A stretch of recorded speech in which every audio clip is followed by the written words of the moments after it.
What if I told you that right now, this very second? There is a power living inside you so immense, so miraculous, that it can heal your body, multiply your wealth, repair your relationships, and reshape your entire destiny? Not someday, right now. And what if I told you that most people go their entire lives never once tapping into it? Not because it's hidden, not because it's reserved for the gifted or the lucky, but simply because no one ever told them how. Welcome back to Mindful Books channel, the place where timeless wisdom meets your modern life. Today, we are diving deep into one of the most transformative books ever written on the power of the human mind. A book that has quietly changed millions of lives across the world since it was first published. We are talking about The Miracle Power of Your Mind by the legendary Dr. Joseph Murphy. Joseph Murphy was not a motivational speaker selling hype.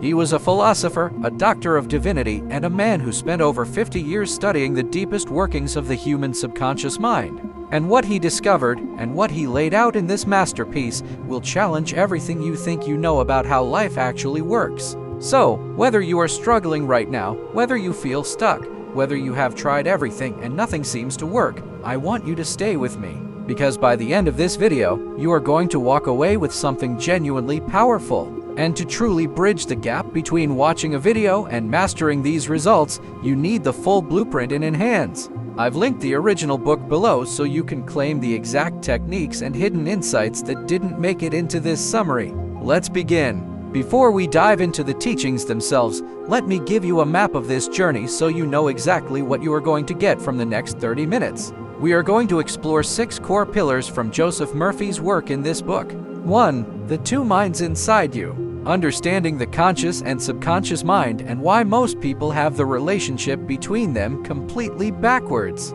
2. The law of belief. Why your beliefs are not just opinions, they are commands that your subconscious mind executes without question. 3. The miracle of healing. How the subconscious can participate in restoring physical health and the documented cases Murphy points to. 4. Prosperity consciousness. The mental blueprint that determines how much abundance flows into your life and how to change it. 5. The power of prayer and visualization. Murphy's specific step-by-step technique for impressing your desires onto the subconscious. 6. Removing negative patterns. How fear, guilt, and resentment sabotage your mind and the exact process Murphy teaches to dissolve them permanently. For each section, I am going to share the core principle directly from Murphy's teachings, explain it in plain modern language, and give you a real-world example. So, this isn't just philosophy, it's something you can actually use today. If at any point this resonates with you, do me a favor, hit the like button. It genuinely helps this content reach someone who might need it. And if you're new here, subscribe. We do this every week. All right, let's open the book. The Two Minds Inside You. Joseph Murphy opens this book with a truth so simple, it sounds almost too simple. He says, you have two minds. The conscious mind. That is the part of you talking right now, reading, analyzing, deciding what to have for dinner. It is your rational, logical, waking self. And then there is the subconscious mind. Murphy describes the subconscious as something like a vast, fertile garden, endlessly deep, endlessly powerful, and completely non-judgmental. It does not argue with you. It does not question your instructions. It simply takes whatever you plant in it and grows it. Murphy says, the subconscious mind is like a bed of soil that will grow any seed you plant in it, whether it is a weed or a flower. It doesn't care. It just grows what it's given. Now, here is where most people make a critical mistake. They think their conscious thoughts are what shape their life. They think, if I just think positive, things will change. But Murphy says, no, that's only half the equation. And frankly, it's the weaker half. The conscious mind is the gatekeeper, but the subconscious is the power plant. And most people are running a power plant they have never once inspected, full of old programming, old fears, old messages planted there in childhood, and they wonder why they keep getting the same results. The iceberg analogy. Think of your mind like an iceberg.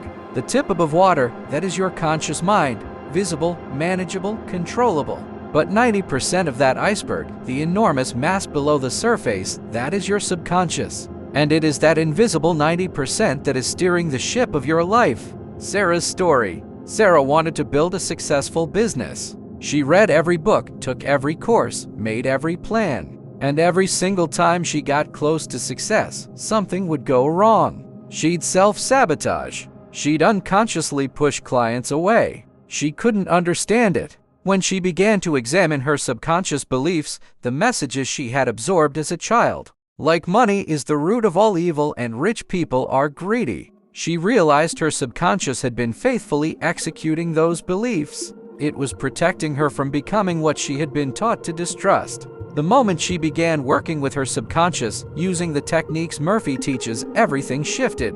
Not because the outside world changed first, because her inner world changed first. This is the foundation of everything Murphy teaches. You are not a victim of your circumstances. You are, more often than not, the product of your subconscious programming. And the extraordinary news is that programming can be changed. The law of belief.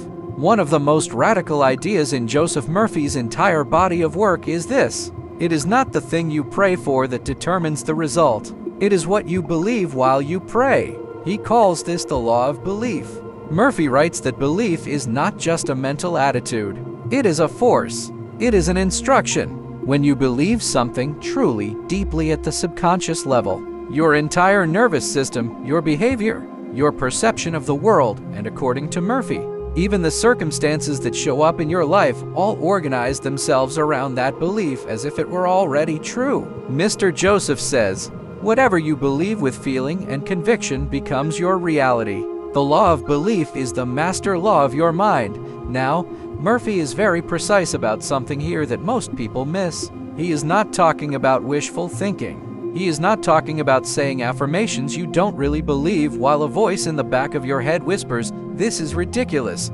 He is talking about the beliefs that live below the surface, the ones that feel true, the ones you don't even question because they feel like facts. I'm not smart enough. I always get sick this time of year. People like me don't get opportunities like that. I can never hold on to money. Those are not just thoughts. According to Murphy, those are commands. And your subconscious, loyal, obedient, incredibly powerful, will move heaven and earth to prove them right. How beliefs form in the subconscious. Murphy explains that the subconscious mind is most receptive into states in deep relaxation and in the highly impressionable period of early childhood. This is why what we were told and what we witnessed before age 7 has such an enormous impact on our adult lives. We didn't choose those beliefs. We absorbed them. And for most people, they have been running on that old software ever since. The student who believed he was bad at math. A university student named James had believed he was terrible at mathematics since the 3rd grade when a teacher made an offhand critical comment in front of the class. That single moment planted a belief. For the next 15 years, every math test confirmed it. When James learned about Murphy's law of belief, he began a simple practice before bed each night, repeating quietly and with feeling, "Mathematics is natural to me. My mind understands patterns easily and clearly." He didn't force it. He just planted it gently every night in the hypnagogic state, that drowsy threshold between waking and sleep that Murphy calls one of the most powerful access points to the subconscious. Within 1 semester, his math grades had transformed. Not because he became a different person, but because he had given his subconscious a new command to execute. The takeaway from Murphy's law of belief is both sobering and deeply hopeful. Your life right now is a near-perfect reflection of what you believe at the subconscious level. And because beliefs can be changed, your life can be changed starting tonight. The miracle of healing. Now we arrive at what may be the most inspiring chapter in the entire book, and it is one that Murphy approaches with both scientific rigor and genuine wonder. He asks, can the subconscious mind participate in the healing of the physical body? And his answer, supported by case studies, documented historical records, and his own decades of observation, is an emphatic yes. Murphy is careful here. He is not suggesting you abandon medicine. He is not promising magic.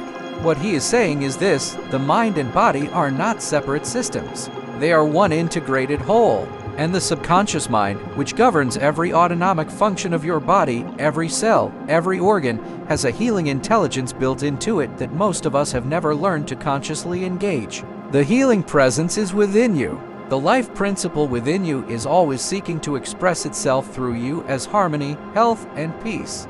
Murphy describes what he calls the healing presence and innate restorative intelligence in the subconscious that, when not blocked by fear, the case of the arthritic man. Murphy shares accounts, similar to cases he personally witnessed in his ministry, of individuals suffering from chronic physical conditions who, after systematically working with their subconscious through prayer and deep visualization, experienced dramatic and lasting improvement. One such account involves a man crippled by arthritis who had been told there was no medical solution. Following Murphy's method, lying relaxed each night, breathing deeply, and repeating clearly and with feeling, "My subconscious knows how to heal me perfectly. Every cell in my body is alive, vibrant, and whole," he reported progressive improvement over several months. Murphy notes that this is not miraculous in the supernatural sense. It is simply the mind-body connection being deliberately engaged rather than passively ignored. Whether you accept Murphy's framework fully or partly,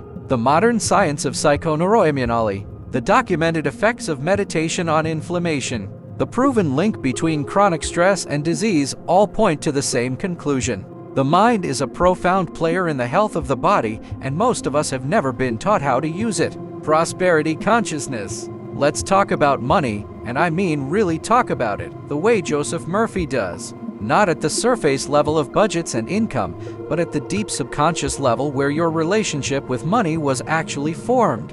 Murphy introduces a concept he calls prosperity consciousness. The idea that abundance is not primarily a function of opportunity, education, or luck. It is a function of your mental blueprint. Think of your subconscious as having a kind of financial thermostat, a set point, an amount that feels normal and safe to your deep mind based on what it absorbed in your formative years. And here is the maddening truth. No matter how hard you work, no matter how many strategies you use, if your internal thermostat is set at struggle, you will find ways to return to struggle, just like a thermostat returns a room to its set temperature. Wealth is a state of mind. Poverty is a state of mind.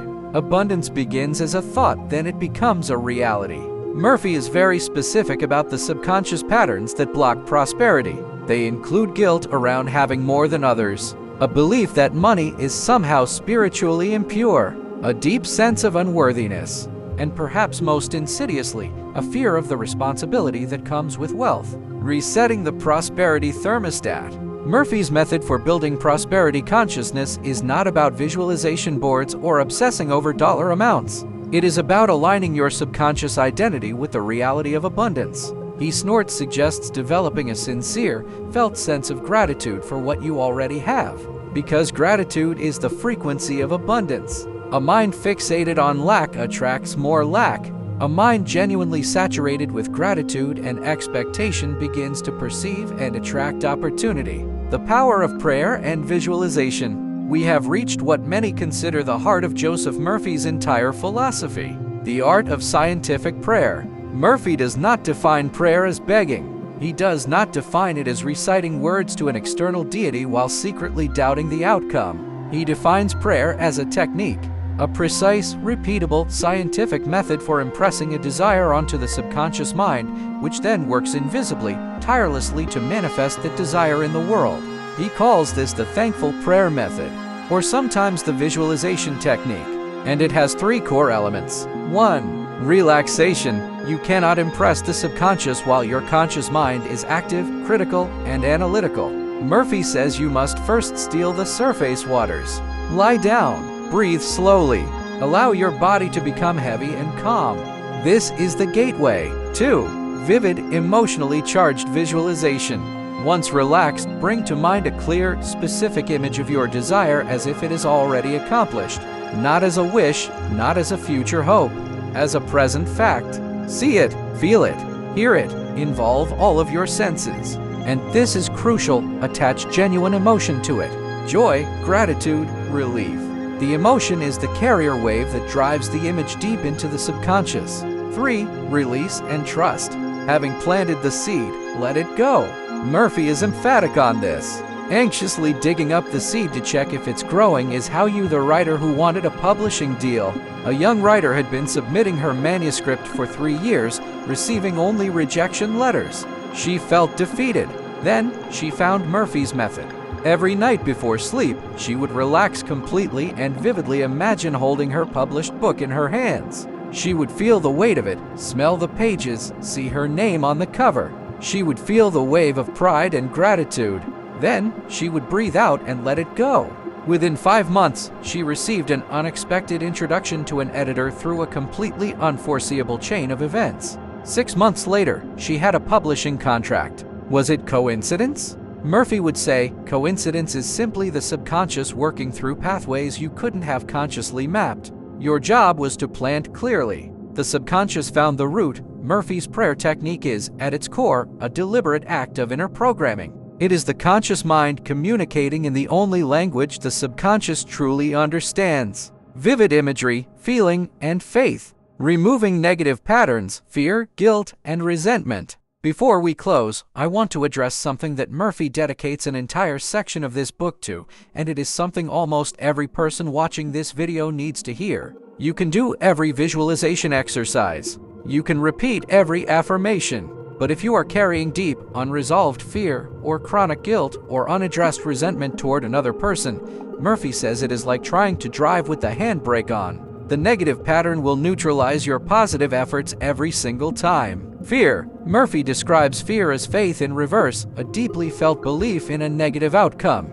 And since the subconscious acts on what it is given, chronic fear is one of the most powerful and destructive forces you can plant in it. The antidote, according to Murphy, is not to fight fear, but to replace it, by filling the mind so completely with its positive opposite that fear has no room to live. Guilt. Guilt is perhaps the most insidious of all. Murphy says guilt-ridden people unconsciously seek punishment. They make poor decisions. They repel good things because deep down they do not feel they deserve them. His prescription is radical self-forgiveness, a deep, sincere release of past mistakes grounded in the understanding that you are not the same person who made them.